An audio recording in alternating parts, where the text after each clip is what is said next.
A few years ago, I learned a really hard lesson.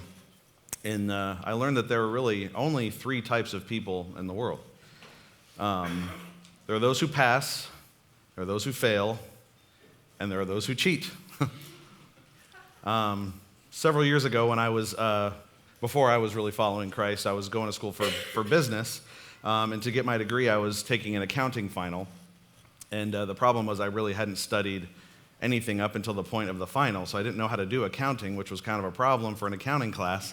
But as I was doing this, and this was at the beginning of online education wasn't what it is today kind of a thing, and so they gave me an Excel spreadsheet, and I had to fill out the spreadsheet, and then once if the answers were all right, then I would pass the final, and I needed to get at least a B on this final to pass the class. So as I was sitting there pulling out my books and trying to learn how to be an accountant at the last minute, I noticed something on the spreadsheet. As I was going through the answer columns, I noticed that when you did the calculations and when the answer was right, it would turn green.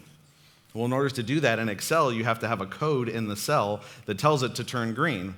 And the way that the cell works is it says, if this answer comes up, turn it green. So I could actually go through all the cells and see what all the answers were going to be for the entire test. So lo and behold, I got a B+ on the test. I didn't want to give away that I was totally cheating. But I ended up getting through.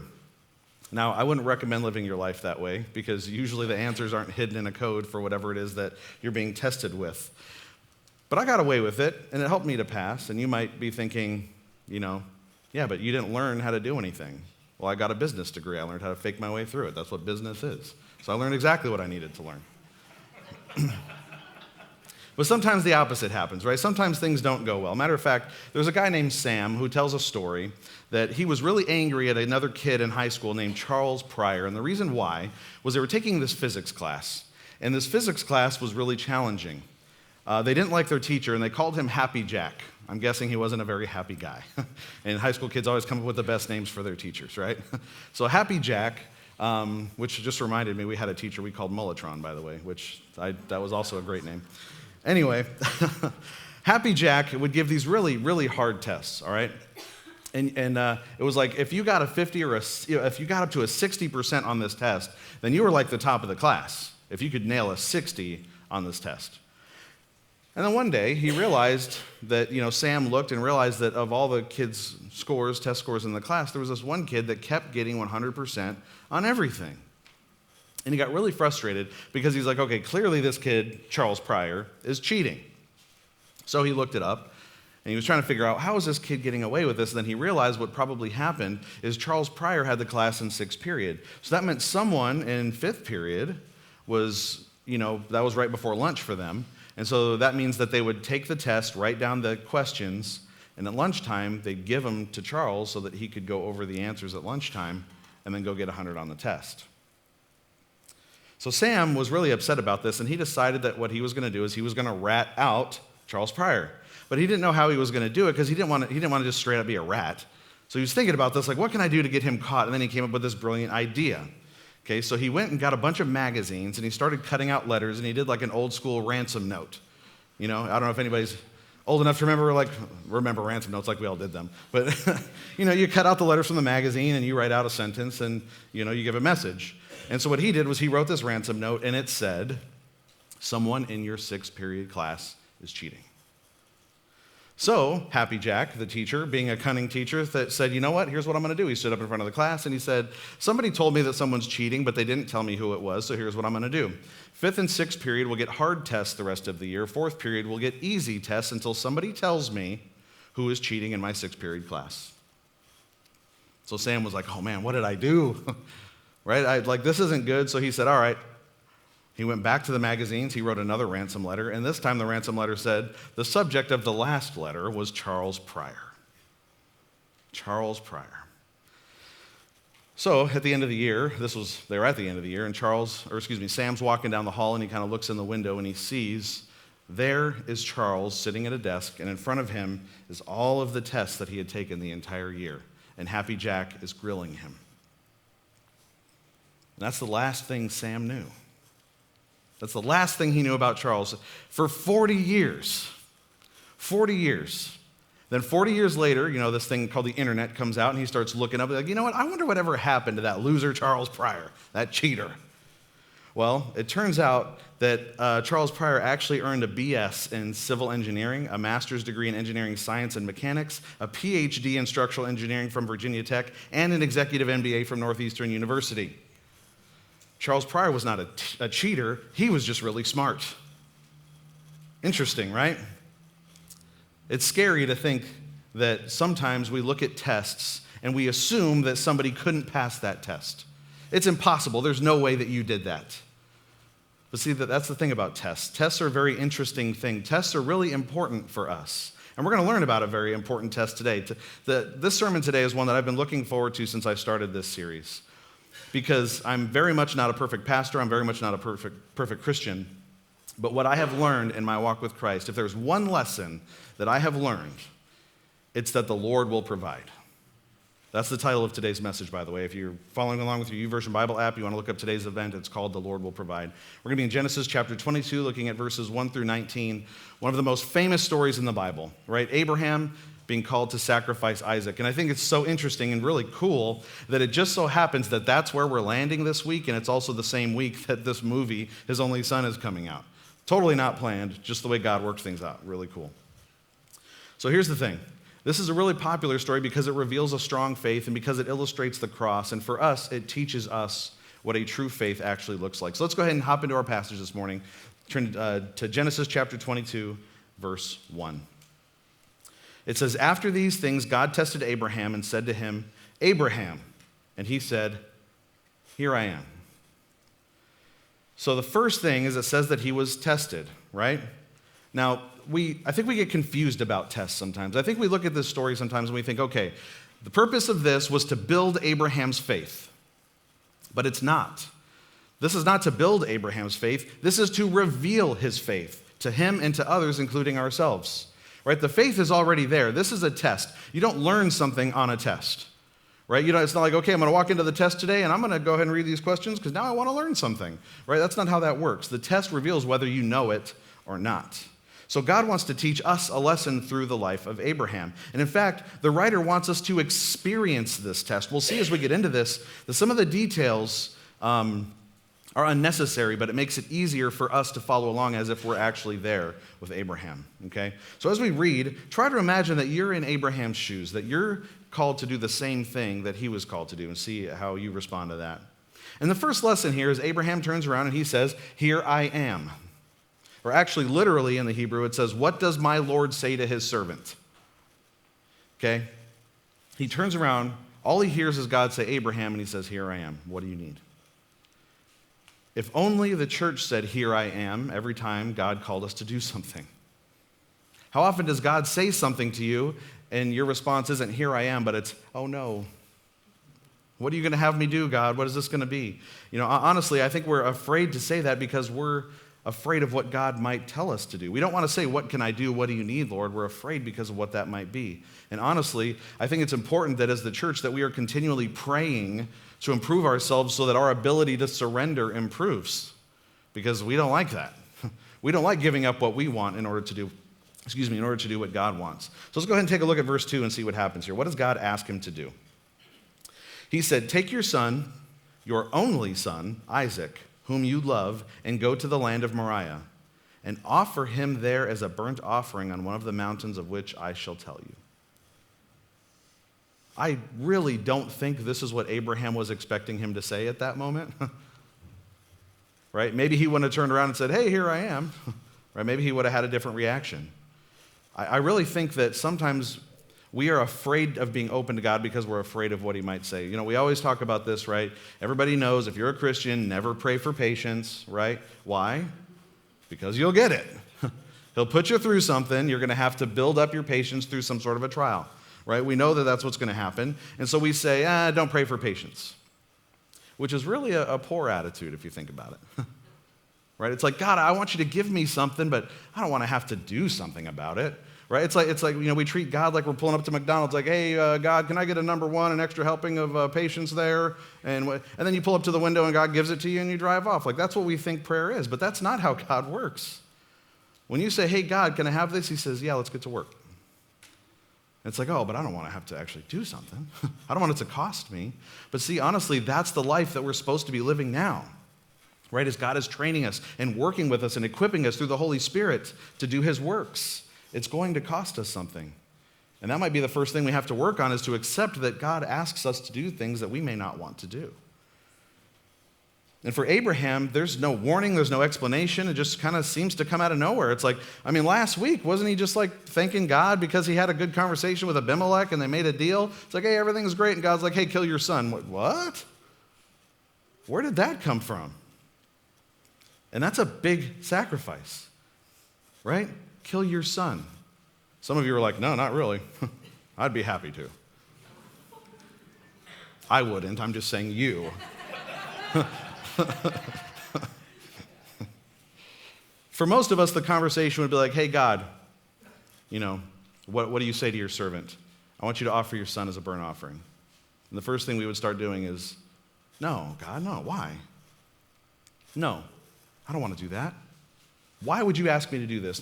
And we want reasons, we want explanations, we want him to justify himself if we're going to be obedient. But that's not what Abraham does. And I think there's something interesting here. Notice he says, take your son, your only son. Doesn't Abraham have two sons? It's interesting that he says, take your only son. I think this is God reiterating this idea that this is the only plan I've ever had. This is the one. And now he's supposed to kill his son with a knife, and he's supposed to take his body or his body parts and burn them as an offering to God. So here's what we're going to do this morning, church. I'm going to give you guys some things about tests this morning, because God uses tests in a lot of really great ways. So as we go through our outline, here's some tips about tests for you. So here we go. Number one, testing your faith. If you grab your Connect card on the way in, by the way, this is your chance to fill in the blank. Number one, tests are usually not fun. Tests aren't fun. When I taught at a private Christian school, I used to teach guitar and ukulele to elementary, junior high, and high school. And so when I was teaching these kids, it was part of, we called it Power Hour, and it was like these kids got to choose whatever class they wanted, but they all passed the class. There was no way for them to fail the class. It was really hard being a teacher, because you can't be like, hey, I'm going to give you a bad grade. They'd be like, no, you're not. Like they could just get away with whatever they wanted, okay? So it was a little rough, because grades didn't matter. And yet, when I would go to them in guitar class, I'd be like, okay, guys, next week we're going to have a test on guitar, they'd all go, why do you care? It doesn't affect your grade at all. It just tells me where you're at. Well, they didn't want to do it just because they don't like tests. A lot of people, does anybody like taking tests in here? Okay, does anybody hate taking tests in here? Evie, you will change your mind eventually, I promise. She's the only one that said she likes tests. What would be running through your mind here if you were Abraham? What questions would you have if you were Abraham? Wait, God, you promised me an heir. You told me I would be the father of nations. So why would you ask me to kill the way that that's supposed to happen? That doesn't make any sense. First you take Ishmael away from me, and now you're going to take Isaac too. And then he'd be asking, well, does that mean I'm going to have another son? But you said my only son. Did I misunderstand what you said, Lord? Am I going crazy? What's going to happen, Lord? What will you do to me if I don't listen? And these are all things that we honestly usually ask ourselves when we know that God's calling us to do something. We start asking questions. Am I crazy? Did I hear you right? Are you sure about that? Do I understand this? What are you going to do if I don't listen, God? Well, let's look at what Abraham does. Verse 3. So Abraham rose early in the morning, saddled his donkey, and took 2 of his young men with him and his son Isaac. And he cut the wood for the burnt offering, and he arose and went to the place which God had told him. Notice the detail here. Right? He doesn't need to say that he chopped the wood and that he saddled his donkey. He could just say they went up to Moriah.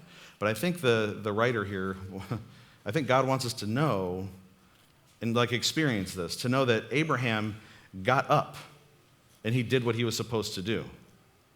Right? He started being obedient right away. He doesn't even wait for a second. He doesn't stall. He doesn't ask for counsel. He just goes to straight obedience. He wakes up early. But then again, did he wake up early? I know, I got my pilot's license back in 2016, I think, and the night before my flight exam, I didn't sleep at all.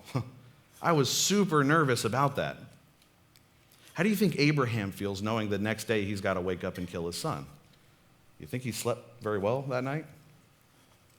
He probably got up early because he probably never went to bed, right? And then he gets up and he chops the wood himself. He saddles his own donkey himself. And keep in mind, Abraham is old. He has a lot of servants that could be doing this stuff for him, but he is being obedient and he is doing all the actions himself, knowing that he is taking responsibility for what God told him to do. I think he understands that this is specifically for him and for him alone, and it might have some implications for Isaac as well. All right, let's look at verse 4 and 5. Then on the third day, Abraham lifted up his eyes and saw the place from afar. Then Abraham said to his young men, "Stay here with the donkey. I and the boy will go over there and worship and come again to you." This is where we start seeing the faith of Abraham really show up here. It's not just obedience, but it's also faith. He says, "We will come back to you." It's interesting that he says that. We're going to go over there and we're going to worship and we're going to come again to you. In this text, it doesn't have "we," but the original does. He knows that something is going to happen with Isaac here, because he knows what God's promise is. This is the chosen son. This is the one that the nation is coming through. So that leaves two options. God's going to stop him or God's going to resurrect him. It's the only two things God can really do. That's what God's promise is. If we look at Hebrews 11:17, we learn this. Hebrews 11:17 says, "By faith Abraham, when he was tested, offered up Isaac, and he who had received the promises was in the act of offering up his only son, of whom it was said, 'Through Isaac shall your offspring be named.'" He considered that God was able even to raise him from the dead, from which, figuratively speaking, he did receive him back. So that tells us right there in Hebrews that Abraham knew if God has to resurrect him, God will resurrect him. God is going to do whatever he needs to do here. And that means that Abraham fully intends to go through with this. If I have to kill him, I believe you will bring him back. Here's your next fill in the blank, church, about tests. God's tests reveal your faith in him. Right? Think about this. Anybody in here lift weights ever? Anybody? Some of us? Okay. I mean, you ever max out? Yeah, I mean, you max out, right? Why? You want to know what you can lift. You want to know what you can do. You want to have a number that you can go up to people and be like, "I could bench 300, right? You want to be able to say that, right? Now, I could get up here and I could say that. It won't be true, but I could say it. Right? I mean, we want to have a number, right, to tell us, like, "Oh, yeah, I could bench 320, right? We want to be able to, like, have that number because that tells us where we are. And that's kind of what's going on here is Abraham needs this benchmark in his faith. He's maxing out, if you will, right? And that's what tests do for us, right? When God tests us, it reveals where your faith is, right? You can't just go through your life happy, hunky-dory, never leaning on God for anything and be like, "I have total faith in God." You've never tested it. How do you know? Have you ever gone through something hard? When we go through those things, that's where we see our faith actually lived out, and we can actually answer the question, do you have faith in God? And you can see what that looks like. So let's see what Abraham does here in verse 6. "And Abraham took the wood of the burnt offering and laid it on Isaac his son. And he took in his hand the fire and the knife. So they went both of them together. And Isaac said to his father Abraham, 'My father.' And he said, 'Here I am, my son.' He said, 'Behold the fire and the wood, but where is the lamb for a burnt offering?'" So he says, "Here I am, my son." The same thing he said to God, right? "Here I am." And then Isaac says, "Well, okay, we got the fire, we got the wood, but we're missing something important." Smart kid, right? He sees the wood, he sees his dad with a torch and a knife, but it's like, where's the sacrifice? This is the ultimate "where do babies come from" moment. How's Abraham going to answer this question? What do you say to the kid that says, "Where's the sacrifice?" when he's the answer? What do you do with that? Well, he gives a really good answer, actually, in Genesis 22:8. Abraham said, "God will provide for himself the lamb for a burnt offering, my son." So they went both of them together. When they came to the place of which God had told him, Abraham built the altar there and laid the wood in order and bound Isaac his son and laid him on the altar on top of the wood. Then Abraham reached out his hand and took the knife to slaughter his son.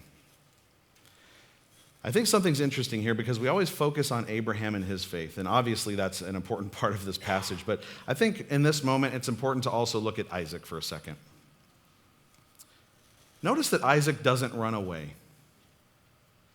You know, I don't know if he could have, but I mean, his dad is really old. And I would think that Isaac could probably get away from him. If Isaac was going to run, I think he could do it. But I think he's learned obedience at least to his dad, if not to God as well. And remember what Abraham told him. He said, "My son, God will provide for himself the lamb for a burnt offering." And I think that maybe we're seeing a little bit of Isaac's faith here too.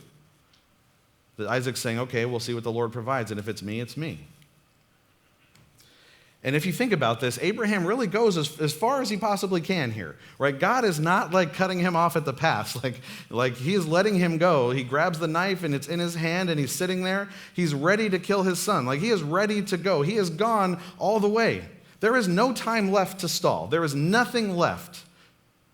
He can't turn over his shoulder and be like, oh, I forgot the wood. Like, you know, he's in the moment. Like this is the time. This is going to happen. The knife is in his hand. Do you realize what that says about the faith of Abraham? He has come this far, and he has not questioned God. And Charles Spurgeon put it this way. He said, that knife was cutting into his own heart all the while, yet he took it. Unbelief would have left the knife at home, but genuine faith takes it. Are you willing to pick up the knife, church? When God calls you to do something that you don't want to do, will you step out and do it? Well, let's see what happens with Abraham. Verse 11. But the angel of the Lord called to him from heaven and said, Abraham, Abraham. And he said, here I am. He said, do not lay your hand on the boy or do anything to him, for now I know that you fear God, seeing you have not withheld your son, your only son, from me. Imagine Abraham's relief. Not to mention Isaac's. Right? Can you imagine being Isaac laying there and then all of a sudden the voice of God shows up and it's like, okay, I'm off the altar. See you, Dad. Right? Like you'd be out of there. Like that relief must have been insane. But the good thing here is that Abraham passed the test. Right? So we already know what tests do for us, but here's your third fill in the blank. Tests also reveal God's faithfulness. It shows that we have faith in God, but it also shows that God is faithful to us when we pass tests. It's important to see where we are, but it's even more important to know where God is. You know, I mean, we have these stools up here, right? I have faith in this stool that if I sit on it, it will hold my weight. If I exercise my faith, I sit on it, and it's holding my weight. Now, it's important that I have faith in this stool, that it will hold me up, right? But it's even more important that what I put my faith in is able to do what I believe it will do. If I was to sit on this stool right now and it just fell apart, that would ruin my whole illustration. Because the point is, it doesn't matter where we put our faith, it doesn't matter just that we have faith, it matters what we put our faith in. Right? So when God tests you, it's great that you'll be obedient, but what's even more important is if you're being obedient and trusting God, is He going to show up? It really matters where you put your faith because you see a lot of people that are faithful in things that don't matter. I'll talk to you about that in a little bit. Let's go to verse 13. And Abraham lifted up his eyes and looked, and behold, behind him was a ram, caught in a thicket by its thorns. And Abraham went and took the ram and offered it up as a burnt offering instead of his son. It'll make sense to you why I'm having a little trouble here in a little bit. So Abraham called the name of that place, the Lord will provide.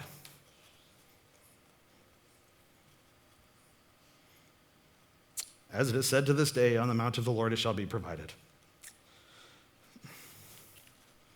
I thought I'd struggle at the end of the story. I haven't even started yet. So a lot of you guys know that I used to work in a paper mill, right? And when I was called into ministry, it was a real wrestle for me. There were 3 things I was afraid of when I felt God was calling me to be a pastor. Number 1, I was afraid because I didn't know how pastors always knew everybody's name. It's like, how do you know this? So I was afraid I was always going to be caught off guard. Hey, man, see you later, dude. Like not knowing what to say. I was scared of that, number 1. Number 2, my wife didn't want to be a pastor's wife.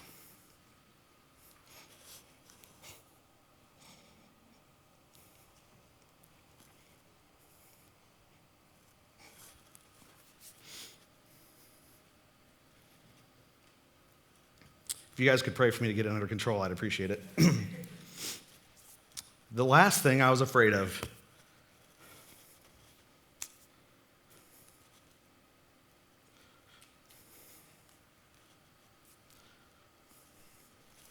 was that money was my God.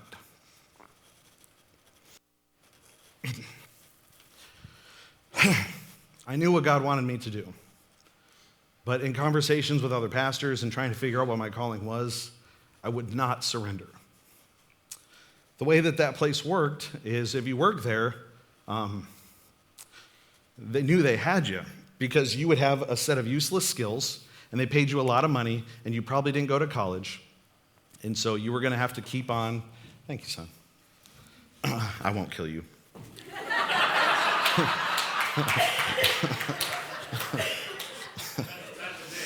Not today. Save it for another day. Okay. So the mill knew they had you, okay? Because you couldn't go anywhere else and make that kind of money. It was just impossible. So once they had you, once you were used to the money, you had to stay. And that's what I was constantly wrestling with. I knew I had to stay. And things started to get really bad there when these people from the East Coast came in. We call it the new regime.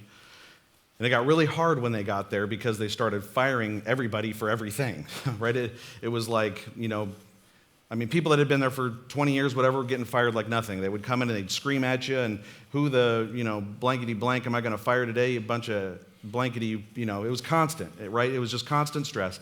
And as people started getting fired, I was in a position where I was the guy that had to constantly fill in for them, right? So on top of working a rotating shift where this week you're working graveyards, this week you're working days, and you go back and forth, and then working 12 hours that turned into 16, and then you get your days off that would start filling up, right? That's a literal picture of me when I got home from work one day. I didn't pose for that. Not that I think that's a very flattering position, but but what had happened that day is I worked a 16-hour shift, right? I went at 7 at night, I got off at 11 in the morning, and I was on my way home. And it was supposed to be my day off, and I'd been looking forward to this day off because I only had one day to turn around and do the other shift. And so I was really looking forward to that day off, and on the way home, I got a phone call from my boss who said, somebody called off, you got to come in tonight, be back at 7. And it was like, in that moment, I didn't have anything left. So Tosh had people start praying for me, and we'd have conversations like, I can't do this anymore. Right? I know what God's called me to do. Like I had just started becoming a minister. I was only part-time. And, I was doing everything I could to do that except let go of this money thing. And so there was constantly like prayer for me and encouragement and all these things, but I was just dying. And it wasn't fun, the mill part, right? Nobody wants to go into that hot place for that long with working those hours and all that kind of stuff. But the harder thing was but what about the thing that God is calling me to do? What about that part of it? And I remember one day I got home and Tosh came to me and she just said, I'm sorry, but we just can't afford for you to leave. And I was just done at the end of my rope. She came right back in the room and said, quit. I said, I can't. She said, yeah, you can, and you will. See, up until this point, for whatever reason, we didn't know at the time, we know now, God had started urging her to start saving money and paying off debts. We had paid off our cars, we paid off our credit cards. She had a Kirby vacuum that we paid off. We paid off everything. No debt. And started putting money in savings, so we didn't know why. And then we got to the point where she said, God's been telling me to do that because you're supposed to leave. And then, when we finally made the decision, I said, okay, I'll leave. We'll walk away. And I was at work one day just kind of praying, and I realized God was telling me, by the way, don't look for another job. Because my first thought was, okay, I'm going to leave the mill and I'm going to go get something else, at least part-time, like something supplemental. Maybe I'll apply to other churches or something, right? I got to do something to feed my family. And God was saying, no, just walk away and I'll take care of it. And guys at the mill were looking at me. I remember guys cussing me out. You are an effing idiot. You're going to leave this money and put your family at risk? My dad was angry at me. What are you going to do about benefits, son? This was pre-Obamacare, so it was like, I'm not going to have health insurance, right? It was a risk. I was making $500 a week? Yeah, or not even yet. I was making $31,000 a year in California. Not at that time. You were making $12,000. I was making $12,000 at that time. And I walked away. And then,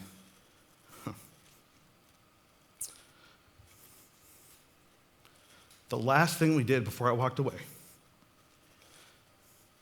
sounds dumb, we refinanced our house. I mean, it's a smart move, but that's what we did. That was the last thing we did.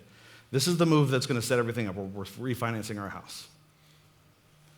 When we walked out, we saw this.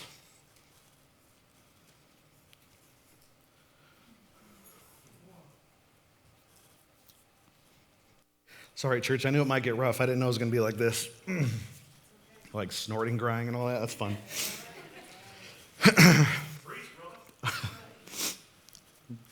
All I could think about was this part of the story.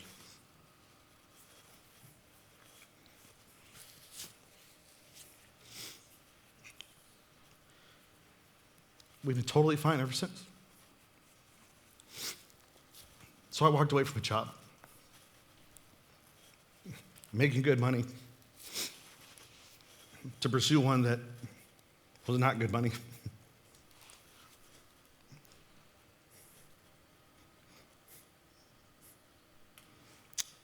He never stopped providing. He still does. I'll probably never make as much money as I made at that mill, even the day I retire, regardless of inflation or anything else. I'll probably never make that again. But I can tell you this, I don't regret following God. I don't regret throwing away the money. I don't regret leaving that place. And I don't regret serving God. Church, if he's calling you to do something, and you're afraid he won't show up, stop lying to yourself. He will show up every time. In the end, I realized that even my own faith has nothing to do with me. The thing that I put my faith in has everything to do with God, and now we keep a ram's head in our dining room to remind us. When we start doubting things, God will provide. Right? When we came here and we were scared, I turned around and looked at my truck. Guess what truck I drive?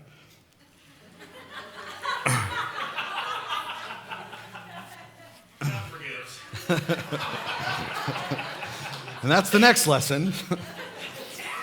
And I'm not saying that God is giving me all these magical signs to tell me to do this, but every time I see a ram, all it serves to me as is a reminder. Don't forget that God provides. Don't forget.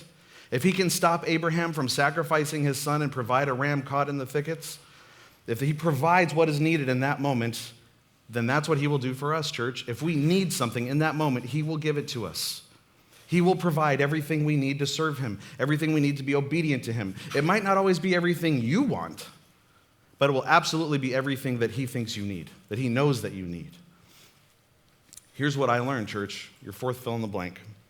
Tests are a necessary part of our faith. James chapter 1, verse 2.